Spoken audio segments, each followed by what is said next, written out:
Ang mensahe ng Pilipinas sa buong mundo. Sa gitna ng patuloy na umiinit na tensyon sa Asya, lalo na sa pagitan ng Estados Unidos, Pilipinas, at China, naging sentro ng balita ang 2025 Balikatan Exercises. Ang mga pagsasanay na ito ay hindi lamang simpleng military drills, simbolo rin ito ng lumalalim na alyansa ng US at Pilipinas at ng pagsusumikap ng bansa na ipagtanggol ang kanyang soberanya.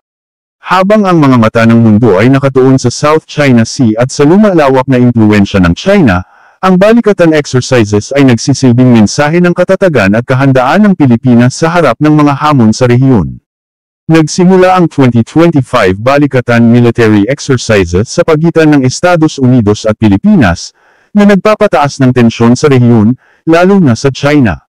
Higit sa 14,000 tropa ang kalahok dito, at ito'y malinaw na pagpapakita ng matibay na ugnayang militar at kahandaan ng dalawang bansa. Sa unang pagkakataon, nagdala ang US ng HIMARS, High Mobility Artillery Rocket System, at NAMSIS, Navy Marine Expeditionary Ship Interdiction System, sa Pilipinas. Ginamit ang mga sistemang ito sa live fire exercises o aktwal na pagsasanay ng pagpapaputok, na naglalayong palakasin ang kakayahan ng bansa sa coastal defense, lalo na sa harap ng mga banta sa South China Sea at malapit sa Taiwan. Kasabay nito, nagsagawa rin ang China ng military drills sa Yellow Sea, na itinuturing na tugon sa mga ehersisyo ng US at Pilipinas. Tingin ng marami, ito'y paraan ng China para ipakita ang kanilang lumalakas na impluwensya at determinasyon sa rehiyon. Ipinapakita ng Balikatan Exercises ang lalong tumitibay na ugnayang militar ng US at Pilipinas, at pinapakita rin ang kahalagahan ng Pilipinas sa seguridad ng rehiyon.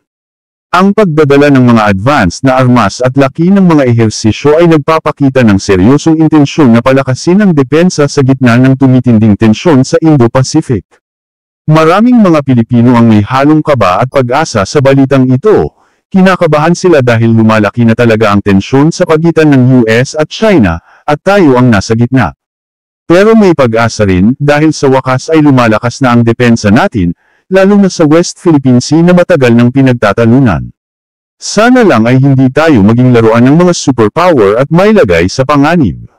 Mahalagang hakbang ito para sa Pilipinas. Matagal nang kulang sa modernong kagamitan ng ating militar, kaya malaki ang tulong ng mga exercises na tulad ng Balikatan. Ang pagdadala ng HIMARS at NAMSIS ay nagpapakita ng seryosong commitment ng US na suportahan ang Pilipinas.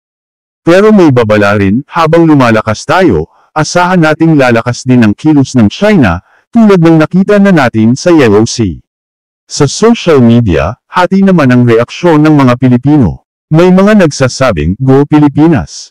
Ipakita natin na hindi tayo basta-basta," habang ang iba naman ay nag-aalala, baka mapahamak lang tayo sa gulo ng mga higanteng bansa.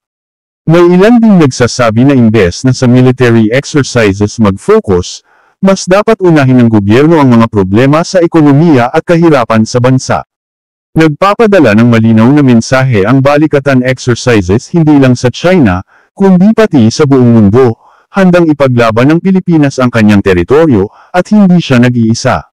Pero kailangang maging maingat ang pamahalaan sa mga susunod na hakbang, dahil kapag hindi pinigilan ang tensyon, baka umabot ito sa hindi inaasahang labanan. Marami sa mga makabayang Pilipino ang may agam-agam. Para sa kanila, bagamat mahalaga ang depensa, ayaw nilang maging dependent tayo sa US. Ang tanong nila, kaya ba nating tumayo sa sarili nating paa, o magiging parang bata na lang tayo na laging aasa sa tulong ng dayuhan?